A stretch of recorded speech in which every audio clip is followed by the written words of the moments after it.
In this video, we're going to go over a little tip in regards to office managers, people that are on the phone effectively communicating with customers.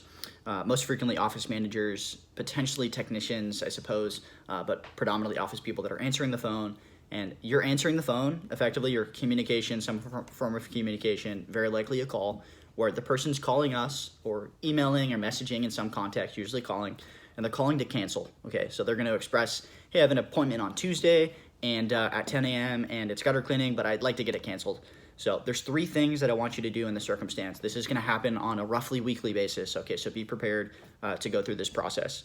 The first step that we'd like to prioritize is assume that that date doesn't work for the person, and we need to find another date that we can reschedule to that does. Okay, so the first thing I want you to do is propose, and yeah, I apologize that Tuesday doesn't work out for you. A few dates that work as an alternative as of right now are X, Y, and Z, which works best for you. So just like the other script trained for scheduling normal appointments, use that same script, and that's the first proposition. Let's try to reschedule to another date that does work. So that's option one.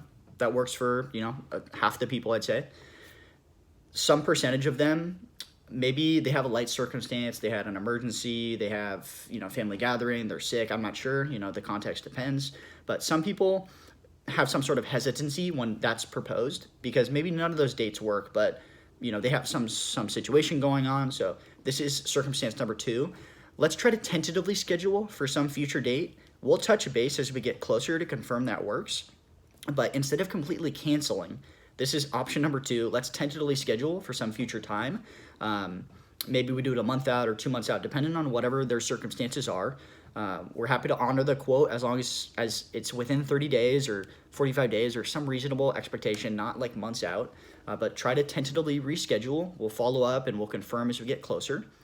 That's option number two. And option number three is if the person is adamant about canceling. Okay, we're going to let them cancel. We're not going to force them to do the appointment, etc. We're not going to mandate that we render the service to them and that they pay us the money. We're not going to collect money until we render the service. So that's fine if that person wants to cancel. That's the last resort, okay? In this circumstance, this is really tough, okay? This is my business. I started it, as an 18-year-old. Okay, I've had lots of these conversations, and that's why I'm encouraging you to do it, because it's a tough conversation, but it can be very informative, okay? Because we get amazing feedback from customers or prospects because that's how we improve. So that's what I want you to mention to that prospect or that person that's requesting to cancel is, effectively, we get better from feedback from customers. Is there anything that we could have done to have earned your business? Or is there any feedback that we can use, from your experience that we can utilize to improve?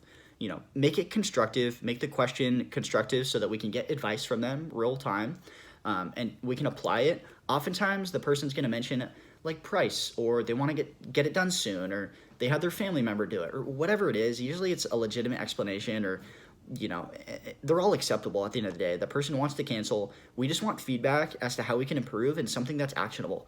So in priority order, when someone calls to cancel, try to reschedule the date. Try to tentatively schedule for a future date if that first option doesn't work. If neither of those options work, the person's adamant about canceling, we'll let them cancel, but we're going to ask them before we finalize that call or that form of communication for any feedback that we can use to improve, because we're so much better off asking for feedback from customers and prospects about what we can do better and how we can earn their business in the future.